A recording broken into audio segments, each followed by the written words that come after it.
नमस्कार दोस्तों, decode exam में आप सभी का स्वागत है। आज की क्लास में हम लोग डिस्कस करेंगे मॉक टेस्ट 52 जो कि आपके यूपीपीसीएस प्रीलिम्स और आरओ एआरओ दोनों परीक्षाओं के लिए बहुत ही महत्वपूर्ण है। तो चलिए आज की क्लास को स्टार्ट करते हैं मेरे साथ ऐश्वर्या सिंह के साथ। क्लास में किसी भी तरीके का डाउट होगा तो कमेंट बॉक्स में आप लोग मुझे बता सकते हैं। आज के सेशन को स्टार्ट करने से पहले थोड़ी सी इंफॉर्मेशन मैं आप लोगों को दे दूं यूपीपीसीएस फाउंडेशन कोर्स 2025 के बारे में। ये इंटीग्रेटेड वीडियो लेक्चर है जिसमें प्रीलिम्स और मेंस दोनों के सिलेबस को कवर किया गया है। यहां पर आपको जो नोट्स है वो बायलिंगुअल नोट्स प्रोवाइड की जाएगी पीडीएफ के फॉर्मेट में। क्लास यहां पर आपका प्रीलिम्स के सिलेबस में जीएस का paper CSAT plus current affair आपका कवर होगा और मेंस में जीएस पेपर्स के साथ साथ हिंदी और ऐसे पेपर भी इंक्लूडेड होगा। प्लस किस तरीके से आपको अपने मेंस में आंसर्स को लिखना है ये भी बताया जाएगा।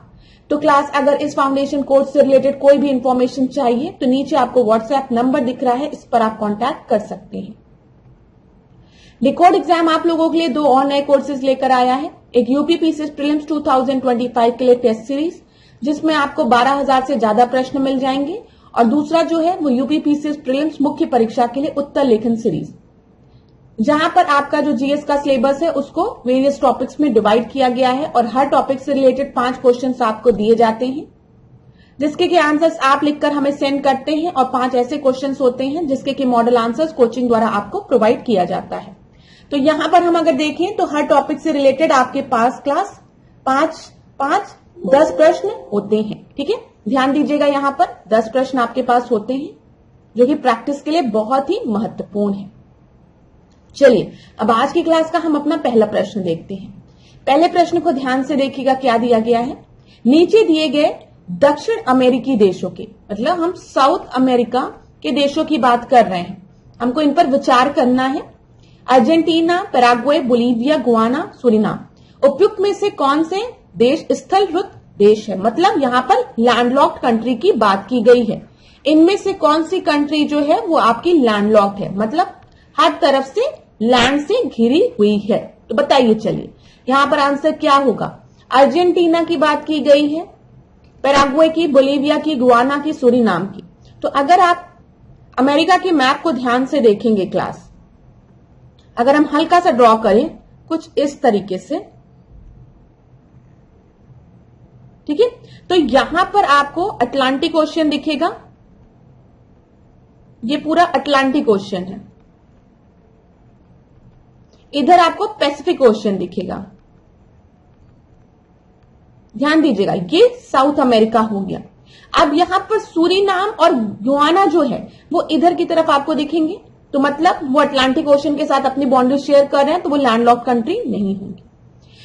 बोलीविया और पैराग्वे को देखेंगे तो हमको इधर मिडिल में आपको दोनों दिखेंगे अलग अलग देशों से घिरे हुए। तो बोलीविया और पैराग्वे जो है ना क्लास, ये आपका लैंडलॉक्ड कंट्री है। ध्यान से सुनिएगा। और जब हम बात करते हैं अर्जेंटीना की, तो अर्जेंटीना इस साइड है, इधर आपका अर्जेंटीना है, तो वो भी अपनी बाउंड्री अटलांटिक ओशन के साथ शेयर कर रही है, तो वो भी लैंडलॉक्ड कंट्री नहीं है। तो यहां पर आपका सही उत्तर क्या हो जाएगा, 2 और 3, सी आपका सही उत्तर है। एक बार मैप में देखेंगे ताकि चीजें आपको और क्लियर हो। ध्यान से देखिएगा क्लास मैप को, ये आपको साउथ अमेरिका का मैप दिख रहा है। इधर ध्यान दीजिए अटलांटिक ओशियन है, दिख रहा है ना। एक एक चीज को समझते हुए चलिए, इधर क्या है, पैसिफिक ओशियन है। अब यहां पर अगर आप ध्यान से देखोगे क्लास, इधर की तरफ यहां पर देखिए, ये अर्जेंटीना हो गया। ठीक है, अर्जेंटीना अपनी बाउंड्री अटलांटिक ओशियन के साथ शेयर कर रहा है। इधर अगर आप आएंगे तो हमने गुआना की बात की थी, सूरीनाम की बात की थी। देखिए ये भी अटलांटिक ओशियन के साथ अपनी बाउंड्री शेयर कर रहा है। लेकिन जब हम बोलीविया की बात कर रहे हैं, बोलीविया जो है वो एक लैंडलॉक्ड कंट्री है, दिख रहा है। पैराग्वे जो है वो भी एक लैंडलॉक्ड कंट्री है। तो साउथ अमेरिका में जो 2 लैंडलॉक्ड कंट्री है वो कौन सी है, बोलीविया और पैराग्वे। ध्यान रहेगा। चलिए अब यहां पर क्लास एक चीज और देख लीजिए, मैं यहां पे जो इंक लगा है इसको क्लियर करती हूं ताकि चीजें आपको और अच्छे से विजिबल हो। ये देखिए यहां पर ये 23.5 डिग्री आपका हो गया साउथ में, जो कि आपका ट्रॉपिक ऑफ कैप्रिकॉर्न है, जिसको कि हम मकर रेखा कह रहे हैं। तो मकर रेखा साउथ अमेरिका में कहां कहां से गुजर रही है, यहां पे चिली हो गया, यहां पे अर्जेंटीना हो गया, पैराग्वे दिख रहा है आपको, बताइए पैराग्वे दिख रहा है नहीं, और फिर ये देखिए ये आपका ब्राजील वाला हिस्सा हो गया। तो ये आपका 23.5 डिग्री आपका साउथ में हो गया। यहां पर अगर आप इक्वेटर देखेंगे, ये इक्वेटर जा रहा है। एक मिनट क्लास, ध्यान दीजिएगा, ये यहां पर इक्वाडोर से आपका इक्वेटर जाएगा, इधर से ये रहा इक्वेटर, जो कि इक्वाडोर, कोलंबिया, ठीक है, इधर ब्राजील दिख रहा है आपको। और 23.5 डिग्री साउथ की अगर हम बात करेंगे तो ये वाली लाइन आपकी है, जो कि चिली, अर्जेंटीना, पैराग्वे, ब्राजील से होकर गुजर रही है। अभी आगे हम लोग और इंपॉर्टेंट पॉइंट्स को डिस्कस करेंगे, बस थोड़े थोड़े पॉइंट्स को नोट करते हुए चलिए अगले प्रश्न के माध्यम से हम देखते हैं और क्या चीजें हम इंपॉर्टेंट डिस्कस करेंगे। निम्नलिखित में से कौन सी विश्व की सबसे लंबी पर्वतमाला है? तो बताइए सबसे लंबी पर्वतमाला कौन सी है? हिमालय, रॉकी, एंडीज या फिर एप्लेशियन पर्वत? तो आप सभी को पता है एंडीज पर्वत जो है वो विश्व का सबसे लंबी पर्वतमाला है, ठीक है, और ये दक्षिणी अमेरिका महाद्वीप में कैरेबियन सागर से लेकर अगर हम देखेंगे तो ये पूरा दक्षिण तक फैला हुआ है। तो यहां पर आपका जो सी है वो आपका बिल्कुल सही उत्तर है। मैप में देखिए ताकि चीजें आपको और अच्छे से क्लियर हो जाए। ये देखिए मैंने आपको बताया ना, यहां पर अगर आप देखेंगे तो कैरेबियन सी है। याद रखिएगा क्लास, सारे पॉइंट्स जो बता रही हूं बहुत इंपॉर्टेंट है। तो इधर कैरेबियन सी से अगर हम देखेंगे इधर पूरा दक्षिण की तरफ, मतलब साउथ की तरफ, अर्जेंटीना, यहां तक ये पूरा जो रेंज है वो किसका है? वो एंडीज पर्वत का है, ठीक है। इसीलिए अगर परीक्षा में कभी भी आपसे पूछा गया कि कौन सी विश्व की सबसे लंबी पर्वतमाला है, तो आप क्या बताएंगे? एंडीज, ठीक है। यहां पर कैरेबियन से स्टार्ट होती है और इधर पूरा अर्जेंटीना और इधर पेंटागोनिया तक, यहां तक आपकी है। क्लियर है क्लास? चलिए अब यहां पर अगर देख लीजिए आप तो कहां कहां फैली हुई है एंडीज? अर्जेंटीना में है, चिली में है, बोलीविया में है, पेरू में है, इक्वाडोर में है, कोलंबिया में है, वेनेजुएला में है। अब परीक्षा में कभी अगर आपसे पूछ ले कि जो एंडीज पर्वतमाला है वो विश्व की सबसे लंबी पर्वतमाला है और ये स्थित है ब्राजील में भी, तो आप क्या बताओगे? नहीं, ब्राजील में स्थित नहीं दिख रही है आपको। ऊपर से चलिएगा Venezuela, Colombia, Ecuador, Peru, Bolivia, ठीक है, और इधर आपका चिली और अर्जेंटीना। ये याद रखिएगा जो बता रही हूं। आपको कंफ्यूज करने के लिए परीक्षा में इसी तरीके से दिया जा सकता है कि जो एंडीज पर्वतमाला है वो आपका ब्राजील में भी फैली हुई है, ठीक है, फिर यहां पे उरुग्वे में भी और पैराग्वे में भी। तो आप क्या बताएंगे? ठीक है, मैं मान रहा हूं सही है, एंडीज पर्वतमाला सबसे बड़ी पर्वतमाला है, लेकिन ना वो ब्राजील में है, ना वो उरुग्वे में स्प्रेड है, ना वो पैराग्वे में स्प्रेड है। वो Venezuela, Colombia, Ecuador, Peru, Bolivia, Chile और अर्जेंटीना में स्प्रेड है। Clear class? प्रश्न किसी भी तरीके से पूछा जा सकता है, ये समझने का प्रयास करिएगा। अगला हम देखते हैं, निम्नलिखित में से कौन सा कथन एंडीज पर्वतमाला के संदर्भ में गलत है? आपको बताना है। चलो, एंडीज पर्वतमाला विश्व की सबसे ऊंची पर्वतमाला है। एंडीज नवीन वलित पर्वत के उदाहरण है, न्यू फोल्ड माउंटेन्स के उदाहरण है। न्यू फोल्ड माउंटेन बताइए। फिर दूसरा है एंडीज पर्वतमाला में अनेक ज्वालामुखी शिखर है। पेंटागोनिया एंडीज पर्वतमाला के वृष्टि छाया क्षेत्र में स्थित एक शीत मरुस्थल है। तो यहां पर आप बताइए कौन सा सही उत्तर होगा यहां पर? तो क्या एंडीज पर्वतमाला विश्व की सबसे ऊंची पर्वतमाला है? नहीं, मैंने आपको यह बताया है कि एंडीज पर्वतमाला जो है वो विश्व की सबसे लंबी पर्वतमाला है। लेकिन अगर ऊंची की बात आ जाएगी तो सबसे ऊंची पर्वतमाला कौन सी है? हिमालय है, ठीक है। और याद रखिएगा हिमालय के बाद अगर हम देखें दूसरी सबसे ऊंची पर्वत श्रृंखला, तब आप एंडीज कह सकते हैं, ठीक है। लेकिन सबसे ऊंची तो हिमालय है और हिमालय भी आपका वलित पर्वत श्रेणी में आता है, न्यू फोल्ड माउंटेन में आता है, ये याद रखिएगा। चलिए अगला प्रश्न देखिए, निम्नलिखित में से कौन सा विश्व का सबसे ऊंचा ज्वालामुखी है? तो बताइए सबसे ऊंचा ज्वालामुखी कौन सा है? Mount Kilimanjaro, Mount Saint Helens, Mount Fujiyama या फिर माउंट कोटोपेक्सी? तो अगर हम यहां पर देखें, कोटोपेक्सी जो है वो आपका कहां पर है? इक्वाडोर में है, ठीक है, और ये विश्व की सबसे ऊंची ज्वालामुखी पर्वत में से एक है। अब देख लो क्लास, ये रहा इक्वाडोर। इक्वाडोर में क्या है? कोटोपेक्सी है, ठीक है। और इक्वाडोर से क्या हमारा ट्रॉपिक ऑफ कैप्रिकॉर्न तो इधर है, यहां पर आपका इक्वेटर, क्या इक्वेटर पास होता है? बताओ, अभी थोड़ी देर पहले हमने डिस्कस किया, हाँ इक्वेटर पास होता है। याद रखिएगा ये सारे पॉइंट जो बता रही हूं। कोटोपेक्सी दिख गया आपको, कहां पर है? इक्वाडोर में है, याद रखिएगा। एक्टिव वॉल्केनो हमें वहां पर मिलता है। अगला प्रश्न देखते हैं, निम्नलिखित में से कौन से कथन आपके सत्य हैं? दक्षिण अमेरिका महाद्वीप के मध्यवर्ती मैदान एंडीज पर्वत और पूर्वी उच्च भूमि के बीच फैला हुआ है। दक्षिण अमेरिकी महाद्वीप के मध्यवर्ती मैदान एंडीज पर्वत और पूर्वी उच्च भूमि के बीच फैला हुआ है। ठीक है। मध्यवर्ती मैदानों का अधिकतर भाग ओरिनोको, अमेजन और प्लांटा नदी की द्रोणियों से बने हैं। तो बताइए यहां पर आपका सही उत्तर क्या होगा? ध्यान से सुनते चलिएगा क्लास, बहुत इंपॉर्टेंट पॉइंट है यहां पर।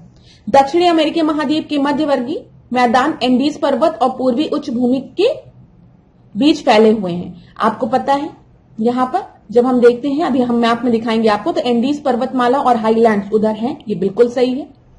और मध्यवर्ती मैदान का अधिकतर भाग अगर हम देखेंगे ओरिनाको, अमेजन और प्लांटा नदी की द्रोणियों से बने हैं, ये भी सही है।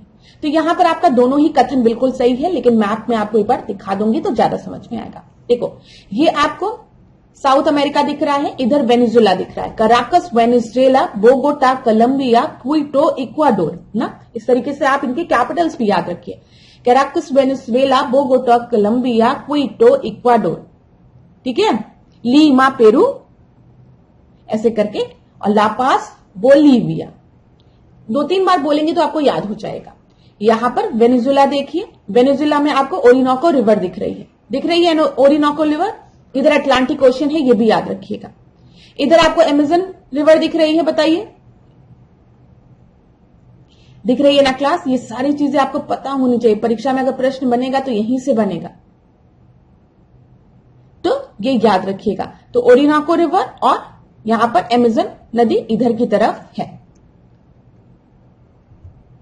चलिए अगला प्रश्न देखते हैं, निम्नलिखित कथनों में से कौन से कथन आपके सही हैं? एंडीज पर्वत अर्जेंटीना और चिली के मध्य सीमा बनाते हैं, ठीक है।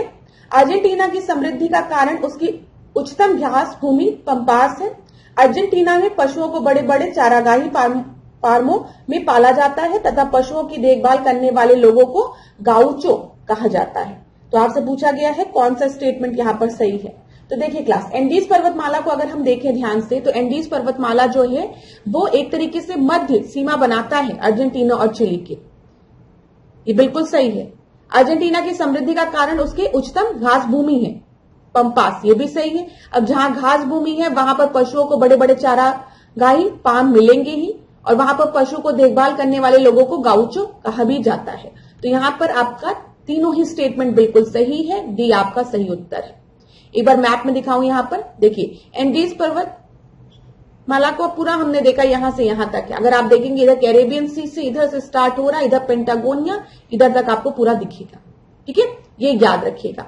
और अगर आप मैप में पॉलिटिकल मैप देखेंगे, एक बार यहां पर मैप को देख लीजिए क्लास, हाँ ये देखिए यहां पर, इसको डिलीट करते हैं ताकि क्लियर रहे आपको चीजें।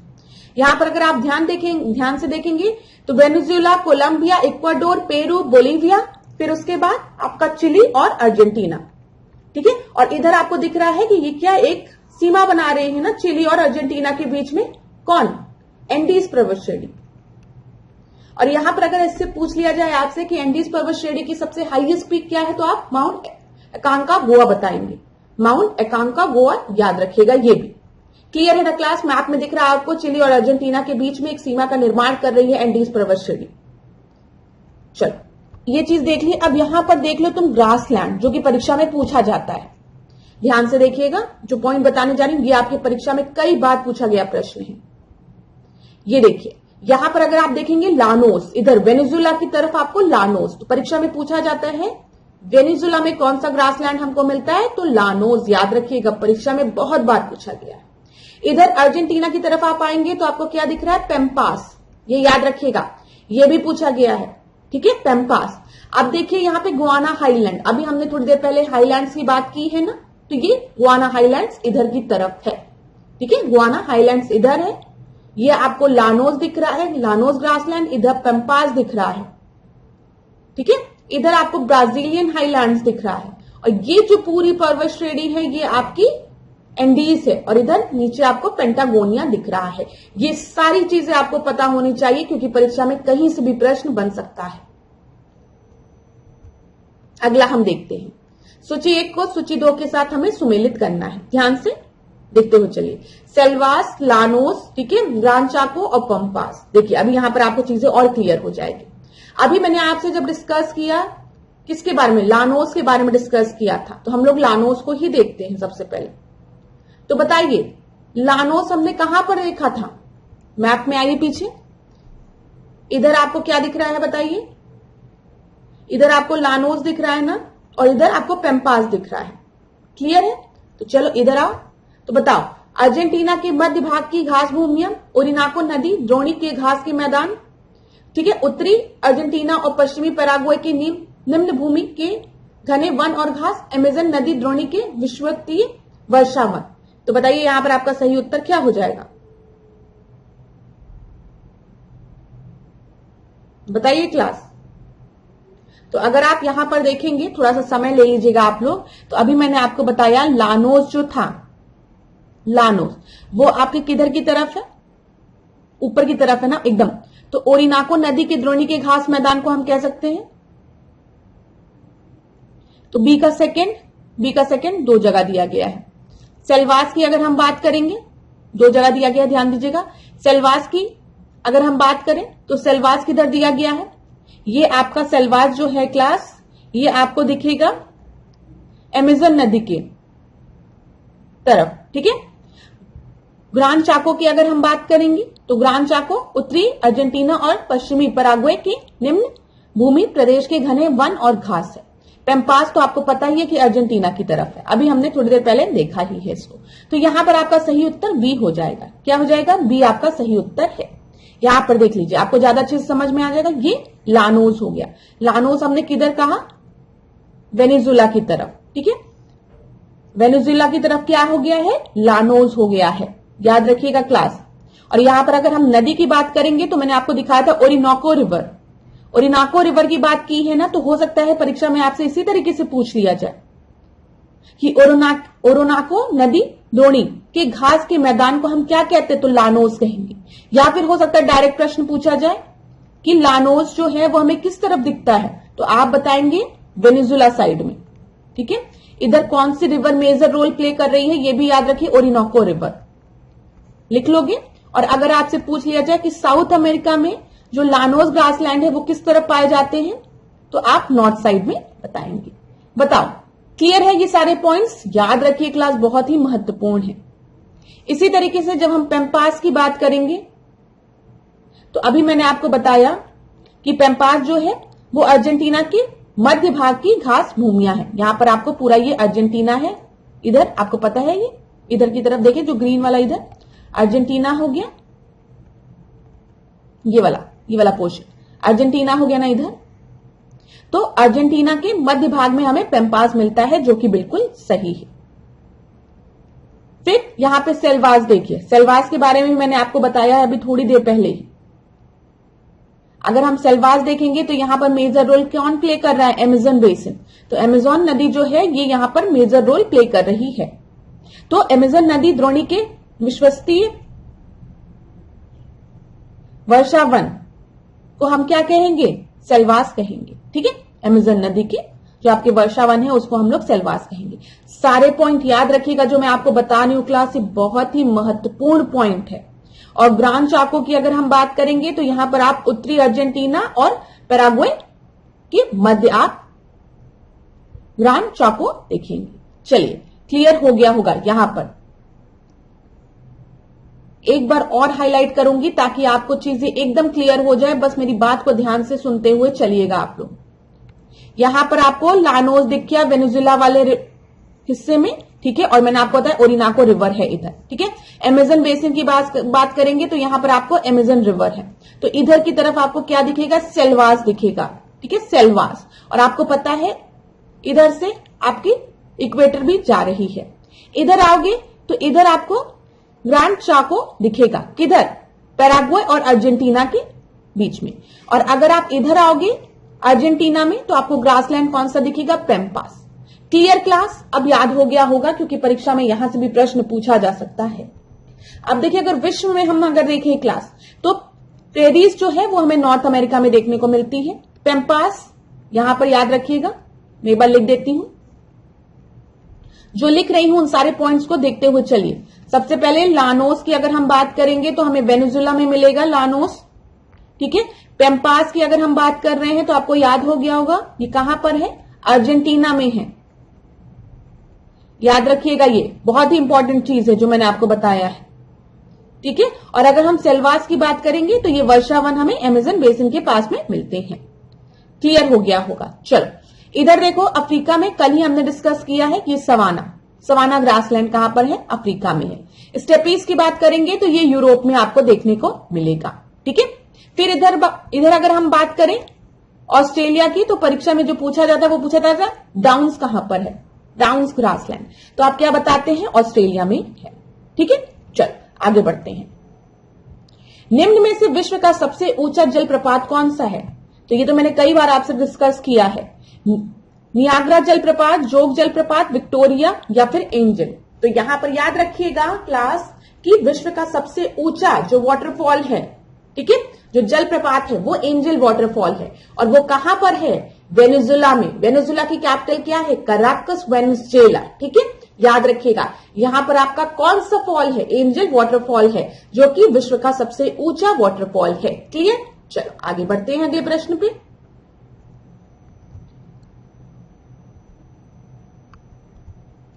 यहां पर ध्यान दीजिए, क्या पूछा गया है क्लास, निम्नलिखित कथनों में से कौन सा कथन आपका सत्य है?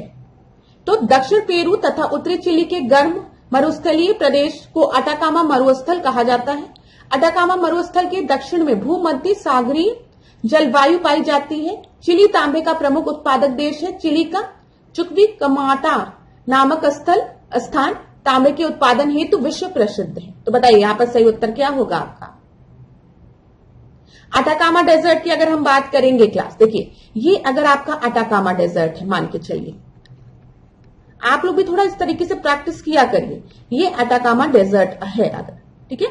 तो इधर की तरफ अगर आप देखेंगे तो ये आपका कौन सी कंट्री आ जाती है, पेरू आ जाती है, ठीक है। इधर अगर आप देखेंगे इस तरफ तो आपका बोलीविया आ जाती है। और थोड़ा सा हिस्सा अगर आप देखेंगे क्लास इधर का तो ये चिली। वैसे मेजरली अगर हम बात करें तो आपका जो अटाकामा डेजर्ट है ये स्प्रेड है चिली और पेरू के मध्य, लेकिन थोड़ा सा पोर्शन आपका स्प्रेड हो जाता है अर्जेंटीना और बोलीविया में भी, ये याद रखिएगा। तो दक्षिणी पेरू और उत्तरी चिली की अगर बात करें तो ये मुख्यतः यही होता है। दक्षिणी, ये याद रखिएगा, साउथ पेरू, क्यों, ये देखिए साउथ इधर है, ये साउथ है ना पेरू का, तो साउथ पेरू।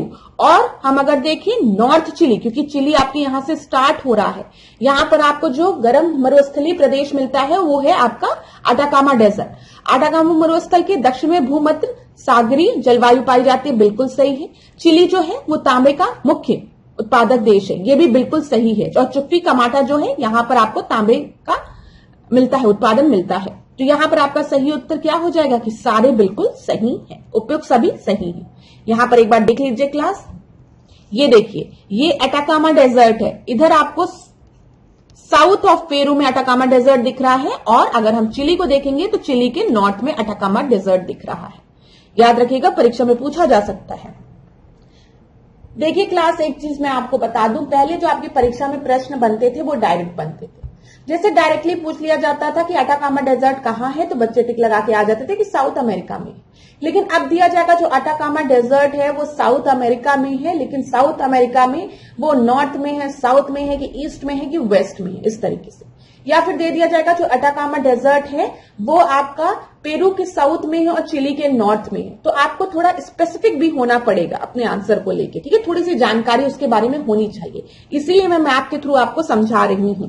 और इधर बीच हम लोग ज्यादातर जो प्रश्न है वो मैप ओरिएंटेड करेंगे, ताकि आपको चीजें अच्छे से क्लियर भी हो, विजिबल भी हो और आप लोगों का लॉस भी ना हो। देखिए क्लास, मैंने पहले भी आपसे कहा है कि कुछ कारण है जिनकी वजह से मैं आप लोगों का क्लास स्मार्ट बोर्ड पे नहीं ले पा रही हूं, लेकिन आप लोग बिल्कुल चिंता मत करिएगा, जो क्वालिटी आपको स्मार्ट बोर्ड पे मिलती थी वही क्वालिटी मैं आपको ऐसे भी प्रोवाइड करूंगी, बल्कि मैं प्रयास करूंगी कि मैथ के ज्यादा से ज्यादा प्रश्न अभी आप लोगों के सॉल्व करा दिए जाए, ताकि मैथ भी क्लियर रहे और आप लोगों की पढ़ाई भी अच्छे से हो जाए, ब्रेक ना हो। मेरा मेन पर्पज यही था कि मैं स्मार्ट बोर्ड के मतलब अलावा भी आपकी क्लास इसलिए ले रही हूं ताकि ब्रेक ना हो, आप लोगों की ये शिकायत ना आए कि मैम आपने क्लास बीच में बंद कर दी। ठीक है, तो थोड़ा सा सहयोग मुझे इस बीच आप लोगों का चाहिए होगा। आप लोग कोई भी प्रॉब्लम होगी तो आप लोग मुझे कमेंट बॉक्स में बताएंगे, मैं नेक्स्ट क्लास में उसको कवर कर लूंगी। लेकिन क्लास को आप लोग देखना मत छोड़िएगा और कंटिन्यू देखिएगा, नोट्स बनाते चलिएगा, ये बात मैं आप लोग से बार बार कहूंगी। चलो अब यहां पर देखते हैं, दक्षिण अमेरिका के उष्णकटिबंधीय वर्षा वनों में विश्व की सबसे हल्की लकड़ी वाल्सा पाई जाती है, बोला गया है। दूसरा है, ब्राजील में पाए जाने वाले ताड़ जाति के वृक्ष कार्नोबा से मोम प्राप्त किया जाता है। रबड़ के वृक्षों का मूल स्थान अफ्रीकी महाद्वीप के जायरे नदी द्रोणी पे है। तो बताइए यहां पर आपका सही उत्तर क्या होगा, बताइए क्लास। तो यहां पर देख लीजिए, दक्षिण अमेरिका के उष्णकटिबंधीय वर्षा वनों में विश्व की सबसे हल्की लकड़ी वाल्सा पाई जाती है। तो अगर कभी परीक्षा में पूछा कि वाल्सा कहां पाई जाती है तो आप क्या बताएंगे, उष्णकटिबंधीय वर्षा वनों में दक्षिण अमेरिका के, ठीक है, हमें वाल्सा मिलता है। और वाल्सा जो है वो हल्की लकड़ी उसको बोली जाती है, बहुत ही हल्की लकड़ी है। ब्राजील में पाए जाने वाले ताड़ जाति के वृक्ष कार्नोबा से मोम प्राप्त होता है, बिल्कुल सही है। रबड़ के वृक्षों का मूल स्थान अफ्रीका महाद्वीप के जायरे नदी है, ये आपका गलत है। ठीक है, अमेजन नदी द्रोणी जो है वो रबड़ के वृक्षों का मूल स्थान है, याद रखिएगा। यहां पर आपका ये गलत हो गया। तो आपका सही उत्तर क्या है, केवल 1 और 2, केवल 1 और 2 जो है वो आपका सही उत्तर है। चलिए आगे बढ़े, ध्यान दीजिए, दक्षिण अमेरिका में अधिकतर पशुपालन अर्जेंटीना, उरुग्वे और ब्राजील के अर्धनम भागों में होते हैं।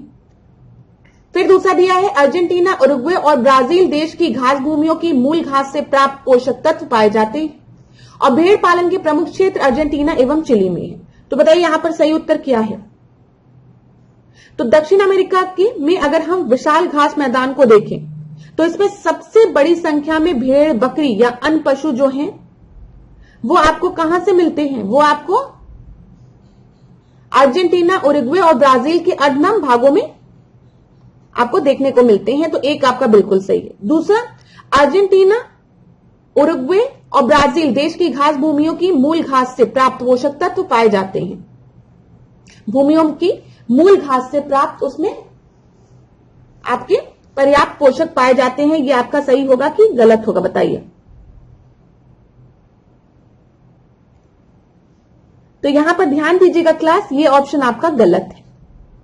अगर हम इन देशों को देखेंगे तो यहां की घास भूमियों की जो मूल घास में पोषक तत्व की कमी होती है, इसीलिए यहां पर हम लोग पोषक तत्वों से भरपूर अल्फा अल्फा नामक घास लगाई जाती है इन एरिया में, जो कि अल्फा अल्फा घास जो होती है ना वो आपकी फलीदार पौधे में की कैटेगरी में आती है। ठीक है, और इसमें बहुत ही ज्यादा पोषक तत्व भी होता है तथा ये मिट्टी को भी उपजाऊ बनाती है। तो यहां पर अगर हम देखें, ओरिजिनली जो यहाँ पे ग्रासेस होती हैं, घास भूमियां हैं, उसमें पर्याप्त मात्रा में पोषक तत्व नहीं होते हैं, इसीलिए अल्फा अल्फा नामक घास लगाई जाती है जिसमें कि पोषक तत्व बहुत होते हैं, साथ ही साथ ये मिट्टी को उपजाऊ भी बनाती है, फर्टाइल भी बनाती है, फर्टिलिटी इंक्रीज करती है।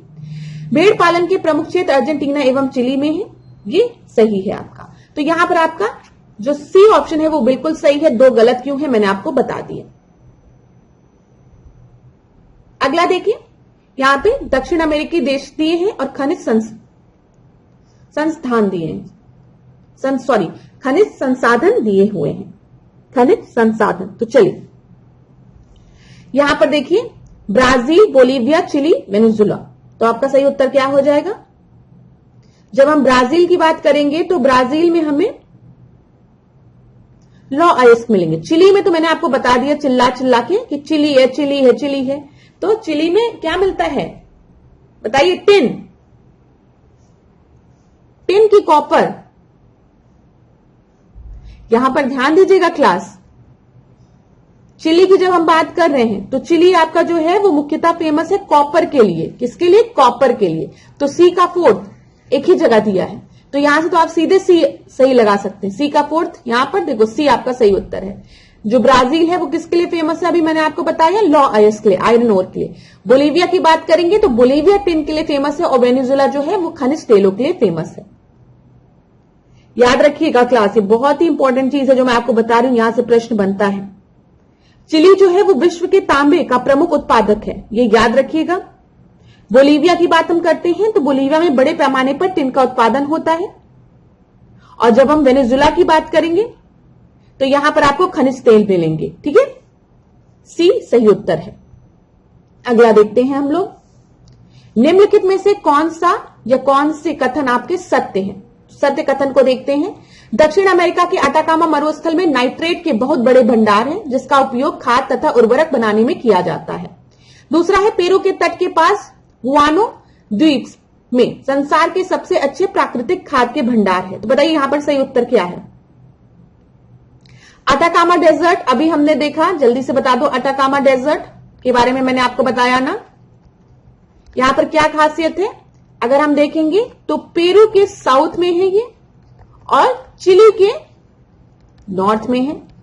याद रखिएगा क्लास, बहुत इंपॉर्टेंट चीज है जो मैं आपको बता रही हूं। अटाकामा डेजर्ट जो है वो किसके लिए फेमस है?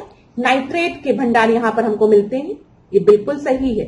ठीक है, पेरू के तट के पास गुआनो द्वीप में संसार के सबसे अच्छे प्राकृतिक खाद के भंडार है। बताइए,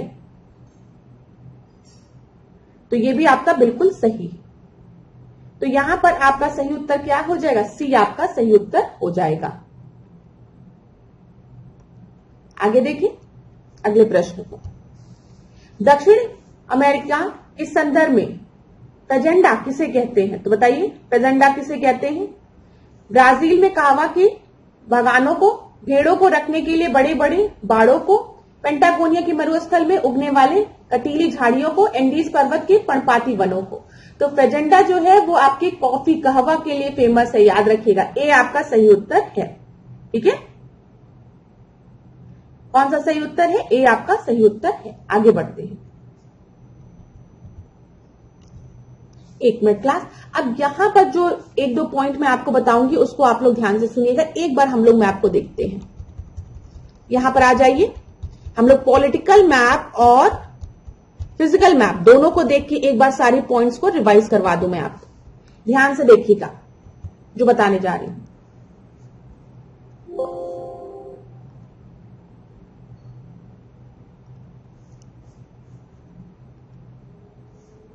ठीक है, ये देखिए यहां पर आपको साउथ अमेरिका दिख रहा है। जब भी आप साउथ अमेरिका की मैप देखेंगे, देखिए आप कोई भी मैप देखते हो, जैसे ये साउथ अमेरिका का मैप है, ठीक है, तो यहां पर आप सबसे पहले क्या देख लिया करो, थोड़ा मैंने बहुत अजीब सा बना दिया इसको, लेकिन आप अच्छे से ड्रॉ कर लेना। आप ये देख लिया करो कि यहां पर कौन सी रिवर है, तो आपको यहां पर कैरेबियन सी दिखेगी। इधर आपका नॉर्थ अमेरिका है ना, इधर नॉर्थ अमेरिका और साउथ अमेरिका के मध्य आपको कैरेबियन सी दिखेगी। ठीक है, इधर अटलांटिक ओशियन दिखेगा, डन।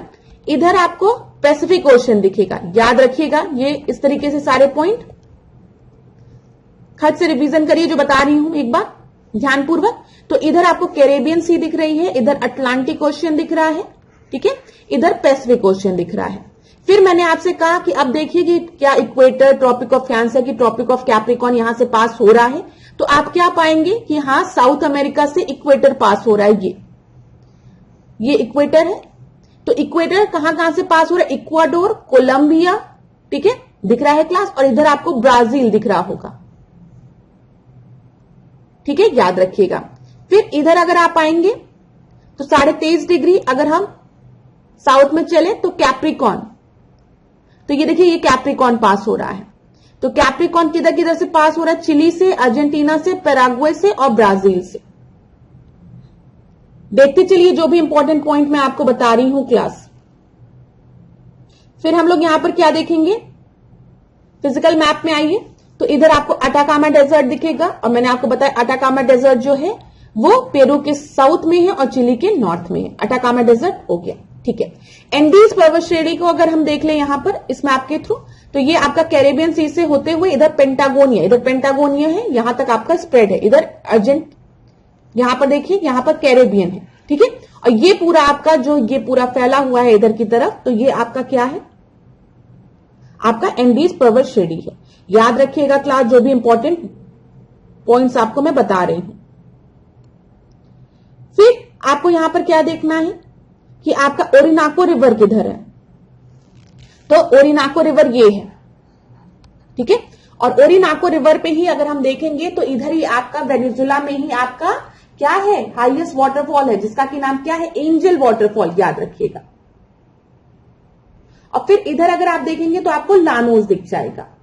अच्छा क्लास, एक चीज और मत कंफ्यूज होइएगा कि अगर हम इक्वेटर की बात करते हैं तो आपको मैप में, जैसे मैंने अभी थोड़ी देर पहले आपको जो मैप दिखाया था उसमें यहां वेनेजुला से टच करते हुए मैंने इक्वेटर को दिखाया था, लेकिन अगर आप ध्यान से देखेंगे तो जो इक्वेटोरियल, ये इक्वेटर है, इक्वेटर विषुवत रेखा की मैं बात कर रही हूं, वो इक्वाडोर, कोलंबिया और ब्राजील में पास हो रहा है, ठीक है। शायद मैंने अभी इसके पहले आपको पढ़ाते हुए वेनेजुला भी बोल दिया है, तो उसको आप लोग सही कर लीजिएगा प्लीज। मैं फिर रिपीट कर रही हूं, जब हम इक्वेटर की बात कर रहे हैं, 0 डिग्री की बात कर रहे हैं, तो वो इक्वेटर, वो जो इक्वेटर वाली जो लाइन है वो आपका इक्वाडोर, कोलंबिया और ब्राजील से पास होती है। इसमें बिल्कुल भी कंफ्यूज होने की आवश्यकता नहीं है, ठीक है। इक्वाडोर, कोलंबिया और ब्राजील से आपका इक्वेटर पास हो रहा है। क्लियर है क्लास? चलिए, फिर यहां पर मैंने आपको एंजल वाटरफॉल दिखाया, इधर लानोस बताया, इधर ओरिनाको बताया, ठीक है। फिर मैंने आपको बताया इधर अमेजन नदी है, तो अमेजन नदी की तरफ इधर आपको जो आपको वन मिलेंगे उसको हम सेल्वास कहते हैं, ठीक है। और जब हम अर्जेंटीना की बात करते हैं तो अर्जेंटीना में हमें पैम्पास देखने को मिलता है। क्लियर है ये सारी बातें जो बता रही हूं मैं आपको, ठीक है। और यहां पर अगर हम पैराग्वे और अर्जेंटीना को देखेंगे तो यहां पे हमको ग्रैंड चाको दिखेगा, ठीक है क्लास। चलो, बहुत अच्छी बात है। इधर याद रखिएगा, इधर गुआना हाईलैंड है, इधर ब्राजीलियन हाईलैंड, तो इधर आपको हाईलैंड्स दिख रहे हैं, ठीक है, हाईलैंड्स दिख रहे हैं। अब यहां पर एक लेक टिटिकाका है, प्रश्न में आपको लेक टिटिकाका से रिलेटेड प्रश्न नहीं मिला, लेकिन याद रखिएगा ये हाईएस्ट नेविगेबल लेक है। क्या है ये? हाईएस्ट नेविगेबल लेक, ये भी याद रखना है आपको। लेक टिटिकाका जो है वो हाईएस्ट नेविगेबल लेक है। क्लियर है क्लास? चलिए, फिर उसके बाद मैंने आपको ओरिनाको रिवर बता दिया, अमेजन नदी बता दिया। यहां पर जो आपकी परीक्षा में कई बार जहां से प्रश्न बने हैं उनके बारे में मैं अभी आपको बता रही हूं। ये आप हाईलैंड से याद रखिएगा, इधर आपको ब्राजीलियन हाईलैंड, इधर गुआना हाईलैंड मिलेगा। इधर Venezuela, Colombia, Ecuador, Peru, Bolivia, Chile, Argentina, ठीक है। अब यहीं पर मैंने आपको लैंडलॉक्ड कंट्री के बारे में बताया था। लैंडलॉक्ड कंट्री खाली 2 है, बोलीविया है और पैराग्वे है, ठीक है। ये याद रखिएगा, महत्वपूर्ण है। बोलीविया और पैराग्वे जो है वो लैंडलॉक्ड कंट्री है। और ट्रॉपिक ऑफ जो कैप्रिकॉन है वो कहां से पास हो रहा है? चिली से, ठीक है, अर्जेंटीना से, पैराग्वे से और ब्राजील से। यहां पर क्लास प्लीज इसको सही कर लीजिएगा, शायद स्टार्टिंग में मैंने वेनेजुला बोल दिया, इक्वेटर वेनेजुला से पास होता है, लेकिन नहीं, यहाँ पे इक्वाडोर से, कोलंबिया से और ब्राजील से, इधर वेनेजुला के नीचे से पास होता है। ये चीज क्लियर है? चलिए, टिटिकाका लेक के बारे में बता दिया, एंजल लेक के बारे में बता दिया, लानोस के बारे में मैंने आपको बता दिया, ठीक है। सभी बार रिवाइज करते चलिए। पैम्पास के बारे में बता दिया। इधर पेंटागोनिया याद रखिएगा, इंपॉर्टेंट है। पेंटागोनिया के बारे में भी कई बार पूछा गया है, ये याद रखिएगा आप लोग। चलिए, इतने पॉइंट्स हो गए। अब हम लोग फिर नेक्स्ट क्लास में मिलेंगे क्लास नए प्रश्नों के साथ। अभी इतने पे ही हम लोग यहां पर एंड करते हैं। फिर मैं एक क्लास आपसे एक बात बोलूंगी कि थोड़ा सा हो सकता है आप लोगों को परेशानी हो रही हो, क्योंकि क्लास में हम लोग अभी ये मतलब आप मुझे देख नहीं पा रहे हैं और चीजें उतना अच्छा इंटरेक्शन नहीं हो पा रहा होगा, लेकिन मैं पूरा प्रयास कर रही हूं कि आपको यहां पर दिक्कत ना हो, ठीक है। जैसे हम लोग मैप डिस्कस कर ले, आपको America, south America, north America के सारे क्वेश्चंस हम लोग डिस्कस कर ले, और एक बार हम लोग क्या करेंगे, एक मास्टर क्लास रखेंगे जिसमें हम लोग सारे प्रश्नों को डिस्कस कर लेंगे, ताकि हर चीज आपको क्लियर होती चले, दिमाग में आपके बैठती चले। तो क्लास आप लोग मुझे बस इतना बताइएगा कि ये क्लास आप लोगों के लिए यूजफुल हो रही है कि नहीं हो रही है, ठीक है। अब आज के सेशन को यहीं पे एंड करेंगे। नेक्स्ट क्लास में आपके साथ मिलेंगे नए प्रश्नों के साथ। फिर हम लोग ज्योग्राफी के क्वेश्चंस पर इधर ज्यादा फोकस करेंगे, प्रयास करेंगे कि नंबर ऑफ क्वेश्चंस आपके ज्योग्राफी के ज्यादा डिस्कस किए जाए। Thank you so much class, next class में मिलते हैं। खूब पढ़िएगा, खूब आगे बढ़िए, और कोई भी परेशानी हो तो आप लोग मुझे कमेंट बॉक्स में बता सकते हैं। Thank you so much class.